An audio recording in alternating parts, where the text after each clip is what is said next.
Hello, everyone, and welcome to the Homestand TV. I'm your host, Celine Chamarki, alongside my co-hosts, Justin Pooney and Rob Conway. First things first, huge news yesterday. The Leafs picked up Jake McCabe and also Sam Lafferty, and they have 2 draft picks that they got as well from the Chicago Blackhawks.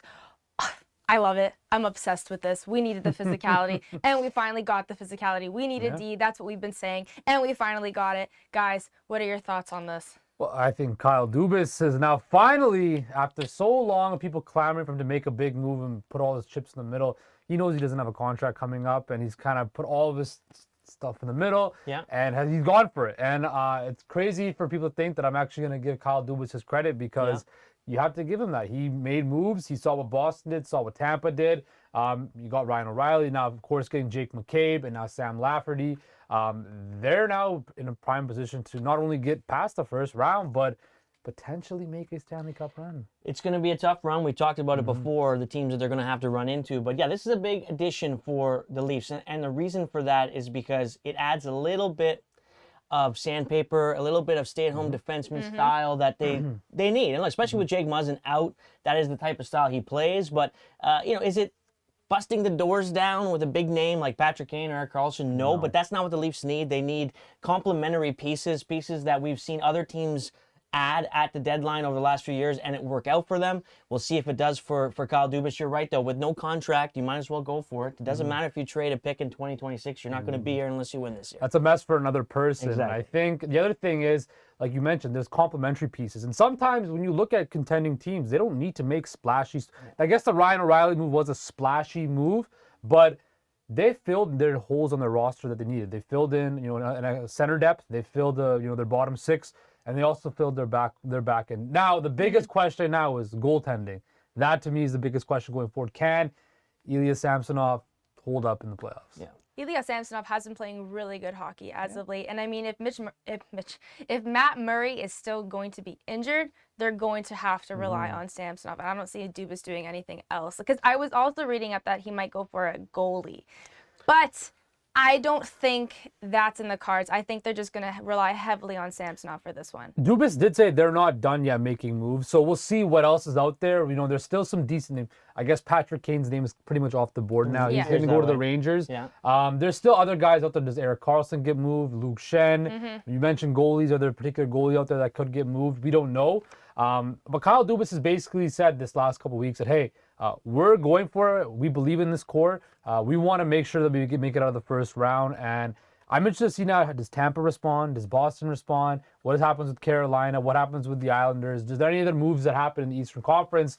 Because it seems that the East is really loading up to be a complete arms race right now. Tampa Bay doesn't have a pick till the turn of the decade, I don't believe. But no, they definitely always seem to figure out how to make moves and at the deadline. We'll see if they have anything left. That Jeannot pickup was really, really good. That's the type of player that you want in. It's kind of a lot, though, for Jeannot. Yeah. It was a lot, but you pay what you got to pay. This is an opportunity for this window with Stamkos, Kucherov, Hedman, Vasilevsky. You don't care about a 2026, 2027 pick at this point. So I like that move for Tampa Bay. We'll see if they have anything left, but for the Leafs to be looking at getting a goaltender, I don't know if they have anything left either.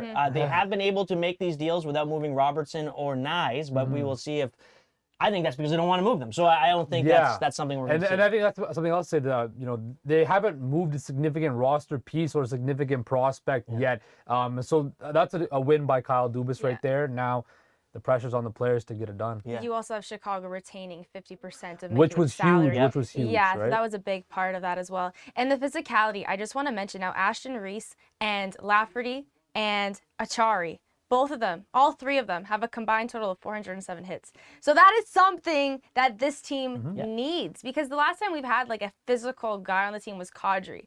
That was the last guy that I can remember that actually, and even Matt Martin from a couple years ago too. He was more physical as well. Well, what is our colleague Albert Vartanian said? Leafs don't have enough guys that look like hockey players, right? So now I wonder if the Leafs got more guys that look like hockey players. But I think that was massive because in the playoffs, especially with Tampa, Boston, all those teams play heavy games. And if the Leafs want to match up and really, get on the forecheck and make life hard for those opposing defensemen, that's going to be critical to have guys that can get in there and, you know, cause havoc for other teams' defensemen and stuff like that. Now, we also have Keefe. He's been maneuvering around some lines because we do have the depth and the flexibility to do so. And the line that I loved the most was JT O'Reilly and Mitch Marner. I really loved that line, and they produced, I think it was 15 points. So that's a solid line. What line have you guys liked so far, or would you like to see? Well, I mean, they had to get Matthews going again. I seriously feel right now I could score 40 goals if I play with Mitch Marner. I mean, I could just skate to the net and he'll bounce it off with my back and I'll get 40. Because the amount of layups that he's been giving these guys. O'Reilly comes over here. He's got, 10 goals on the season, gets a hat trick. Matthews hadn't scored in 4 games. They put him with him. He gets a pair. Yep. And again, they're not just, he's playing with Marner. Marner is creating space, you know, for a type of guy that's real. He's young still. He's getting better, but he's never been a shot first guy, and he's not going to ever be. But for him to be, I found he would hold on to the puck too long. Trying to make the perfect play. He doesn't need to do that anymore. He's got the talent around him, whether it's O'Reilly and JT or whether it's Matthews back up with Nylander as well.